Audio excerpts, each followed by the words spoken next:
की breaking news में आपका स्वागत है। पहले समाचार की सुर्खियां, फिर विवरण। पाकिस्तान के रक्षा मंत्री ने चेतावनी दी है कि परमाणु युद्ध छिड़ सकता है। भारत पाकिस्तान के बीच फिर भारी गोलीबारी। भारत में ईरानी विदेश मंत्री ने संबंधों को मजबूत करने का संदेश दिया। पाकिस्तान पर भारत के हमले की चर्चा में चीनी हथियार।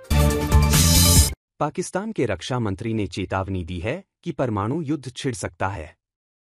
पाकिस्तान के रक्षा मंत्री ख्वाजा आसिफ ने चेतावनी दी है कि भारत के साथ बढ़ते तनाव से क्षेत्र खतरनाक रूप से परमाणु संघर्ष की ओर बढ़ सकता है, क्योंकि इस्लामाबाद सीमा पर हुए हमले से परेशान है।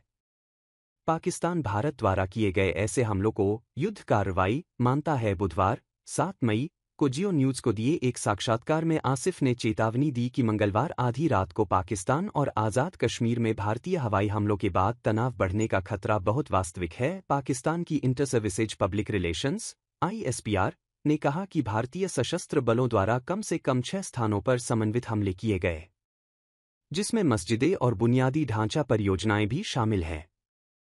इस हमले में 31 नागरिक मारे गए तथा कम से कम 71 अन्य घायल हो गए। हालांकि भारत का दावा है कि उन्होंने 9 जगहों पर हमला किया। मारे गए सभी 70 लोग आतंकवादी थे।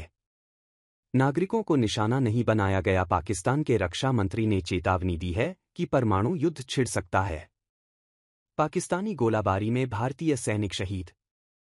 पाकिस्तान के रक्षा मंत्री ने कहा कि क्षेत्र ने अतीत में परमाणु खतरों का सामना किया है और हम एक और रणनीतिक संघर्ष की ओर बढ़ सकते हैं। भारत इस समय एक बड़े आंतरिक संकट से गुजर रहा है। उनकी आक्रामकता पूरे क्षेत्र की शांति और सुरक्षा को खतरे में डाल रही है।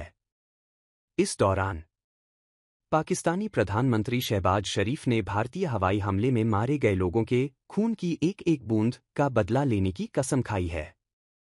उन्होंने नागरिकों पर हमला करने वाले दुश्मन को कायर भी कह उन्होंने बुधवार 7 मई को राष्ट्र के नाम अपने संबोधन में यह प्रतिज्ञा की। डॉन ने एक रिपोर्ट में यह जानकारी दी। शहबाज ने कहा, यह कायर दुश्मन है जो निहत्थे नागरिकों पर हमला करता है और खुद को अधिक शक्तिशाली समझता है, लेकिन हमने कल रात यह साबित कर दिया कि पाकिस्तान अपने बचाव में उचित जवाब देना जानता है।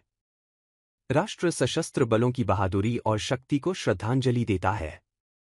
प्रधानमंत्री ने कहा, पाकिस्तानी वायुसेना ने भारतीय सैन्य बलों को इतना नुकसान पहुंचाया है कि वे इस घाव को आसानी से नहीं भर पाएंगे। उन्होंने कहा कि पाकिस्तानी सेना को दुश्मन को घुटने टेकने में केवल कुछ घंटे लगे। ईश्वर की कृपा से हमारे विमानों ने आसमान में ऐसा तूफान मचाया कि दुश्मन चीख उठा। 5 लड़ाकू विमान, जो भारत का गौरव थे, अब राख और मलबे में बदल गए हैं। भारत के कायराना हमले में 26 निर्दोष नागरिक मारे गए और 46 घायल हुए। हमने 7 साल के बच्चे इर्तजा अब्बास के लिए जनाजा की नमाज अदा की। भारत को उसके हवाई हमलों के परिणाम भुगतने की चेतावनी देते हुए प्रधानमंत्री शहबाज ने कहा, शायद उन्होंने सोचा होगा कि हम पीछे हट जाएंगे, लेकिन वे भूल गए हैं कि यह एक ऐसा राष्ट्र है जो अपने देश के लिए लड़ना जानता है। भारत पाकिस्तान के बीच फिर भारी गोलीबारी। भारत और पाकिस्तान के बीच विवादित कश्मीर क्षेत्र में भारी गोलाबारी हुई है। दोनों देशों की सेनाओं के बीच यह गोलीबारी बुधवार 7 मई रात को हुई। इससे पहले पाकिस्तान ने बुधवार को एक दौर की गोलाबारी की थी। भारत प्रशासित कश्मीर के रक्षा प्रवक्ता के एक बयान के अनुसार, पाकिस्तानी सेना ने कश्मीर को विभाजित करने वाली नियंत्रण रेखा के पार छोटे हथियारों और तोपों से गोलीबारी और गोलाबारी की है। जवाब में भारतीय सेना ने भी जवाबी कार्रवाई की। लेफ्टिनेंट कर्नल सुनील बर्तवाल ने बताया कि भारतीय जवान अलर्ट पर हैं। वे किसी भी स्थिति से निपटने में सक्षम हैं। इससे पहले बुधवार को भारतीय रक्षा सूत्रों ने CNN को बताया कि पाकिस्तानी सेना ने नियंत्रण रेखा के पार गोलीबारी की है। इसमें 12 नागरिक मारे गए और 57 घायल हो गए। इसके अलावा हमले में एक भारतीय सैनिक की मौत हो गई। भारत पाकिस्तान के बीच फिर भारी गोलीबारी। पाकिस्तान के रक्षा मंत्री ने चेतावनी दी है कि परमाणु युद्ध छिड़ सकता है। कश्मीर में आतंकवादी हमले के बाद से दोनों देशों की सेनाओं के बीच नियंत्रण रेखा पर लगभग प्रतिदिन गोलीबारी हो रही है। भारत प्रशासित कश्मीर के पहलगाम में बंदूकधारियों ने हमला किया, जिसमें 26 नागरिक मारे गए। भारत ने इसके पीछे सीमापार संबंधों का आरोप लगाते हुए पाकिस्तान के खिलाफ कार्रवाई की। यदि पाकिस्तान जवाबी कार्रवाई करता है तो तनाव बढ़ जाएगा। मंगलवार की मध्य रात्रि को यह कूटनीतिक संघर्ष सैन्य संघर्ष में बदल गया। इस बीच पाकिस्तान के लाहौर के वाल्टन रोड इलाके में बुधवार रात कई विस्फोटों की आवाज सुनी गई। प्रत्यक्षदर्शियों ने बताया कि कम से कम 2 से 3 विस्फोट हुए और विस्फोटों की आवाज सुनकर स्थानीय निवासी घबराकर अपने घरों से बाहर निकल आए। विस्फोट के तुरंत बाद पुलिस घटनास्थल पर पहुंची और पूरे क्षेत्र को घेर लिया।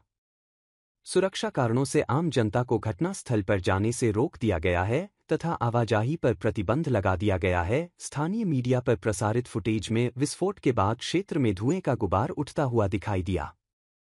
प्रशासन ने अभी तक विस्फोट की प्रकृति या स्रोत की आधिकारिक घोषणा नहीं की है। भारत में ईरानी विदेश मंत्री ने संबंधों को मजबूत करने का संदेश दिया। ईरान के विदेश मंत्री सैयद अब्बास अराघची भारत-ईरान मैत्री संधि की 75वीं वर्षगांठ के अवसर पर संयुक्त आयोग की बैठक में भाग लेने के लिए भारतीय राजधानी नई दिल्ली पहुंचे हैं। उस समय भारतीय विदेश मंत्रालय ने उनका गर्मजोशी से स्वागत किया था। इस बैठक को दोनों देशों के बीच मौजूदा द्विपक्षीय सहयोग की समीक्षा करने तथा उसे और मजबूत करने के लिए एक महत्वपूर्ण अवसर के रूप में देखा जा रहा है। बताया गया है कि विभिन्न सामरिक, आर्थिक और सांस्कृतिक मुद्दों पर चर्चा की जाएगी। गौरतलब है कि भारत और ईरान के बीच 1950 में हस्ताक्षरित भारत-ईरान मैत्री संधि ने दोनों देशों के बीच ऐतिहासिक संबंधों की नींव रखी। दोनों देशों के राजनयिक सूत्रों ने संकेत दिया है कि वर्तमान बैठक में संबंधों को और अधिक गहरा तथा प्रभावी बनाने के तरीकों पर विचार किया जाएगा। गौरतलब है कि भारत-पाकिस्तान तनाव के बीच अराघची 5 मई को एक दिवसीय यात्रा पर इस्लामाबाद भी आए थे। पाकिस्तान पर भारत के हमले की चर्चा में चीनी हथियार। भारत ने पाकिस्तान के 9 इलाकों पर हमला किया है। तत्काल जवाबी कार्रवाई में पाकिस्तान ने 5 भारतीय लड़ाकू विमान मार गिराए। इस लड़ाई में कौन जीता, इस बात को लेकर दोनों देशों के बीच वाकयुद्ध चल रहा है। आरोप उसी गति से लगाए जा रहे हैं। ऐसी तनावपूर्ण स्थिति में भारतीय मीडिया ने चीन निर्मित वायु रक्षा प्रणाली HQ-9 का मुद्दा उठाया है। India.com सहित देश के विभिन्न मीडिया आउटलेट्स और ब्लॉग्स में मुख्यालयों पर चर्चा हो रही है। कई साइटें इस विषय पर व्यंग्यात्मक सामग्री को बढ़ावा दे रही हैं। कहा जाता है कि पाकिस्तान की वायु रक्षा प्रणाली कमजोर है। चीन निर्मित हथियार किसी काम के नहीं थे। भारतीयों का दावा है कि उन्होंने मंगलवार आधी रात को पाकिस्तान और पाकिस्तान के कब्जे वाले कश्मीर POK में 9 आतंकवादी ठिकानों पर सटीक हमले किए। इस ऑपरेशन में विशेष रूप से उल्लेखनीय बात यह है कि इसमें पाकिस्तान की वायु रक्षा प्रणाली पूरी तरह विफल रही। पाकिस्तान में बहुप्रचारित चीन निर्मित HQ-9 मिसाइल रक्षा प्रणाली से ऐसे हमलों का पता लगाने और उन्हें रोकने की अपेक्षा की गई थी, लेकिन ऐसा नहीं हुआ। जैसा कि दावा किया गया है, भारतीय सशस्त्र बलों ने लश्कर-ए-तैयबा और जैश-ए-मोहम्मद के आतंकवादी शिविरों को निशाना बनाकर समन्वित मिसाइल हमले किए। ये आतंकवादी समूह हाल ही में जम्मू कश्मीर के अनंतनाग में पहलगाम हमले के लिए जिम्मेदार हैं। भारत ने पाकिस्तान पर किया हमला, चीनी हथियारों पर चर्चा। भारत-पाकिस्तान के बीच फिर भारी गोलीबारी। भारतीय मिसाइलें दुश्मन के इलाके में काफी अंदर तक घुस गईं और बहावलपुर, पाकिस्तान के अंदर 100 किलोमीटर और मुरीद के, पाकिस्तान के अंदर 30 किलोमीटर स्थित लक्ष्यों को भेद दिया। पाकिस्तान की HQ-9 रक्षा प्रणाली के बावजूद किसी भी भारतीय मिसाइल को रोका नहीं जा सका। HQ-9 चीन में निर्मित एक लंबी दूरी की वायु रक्षा प्रणाली है जो रूसी S-300 के समान है। इसका उद्देश्य आने वाले खतरों का पता लगाना और उन्हें हवा में ही निष्क्रिय कर देना है। HQ-9 का मॉडल रूसी S-300 के आधार पर बनाया गया है।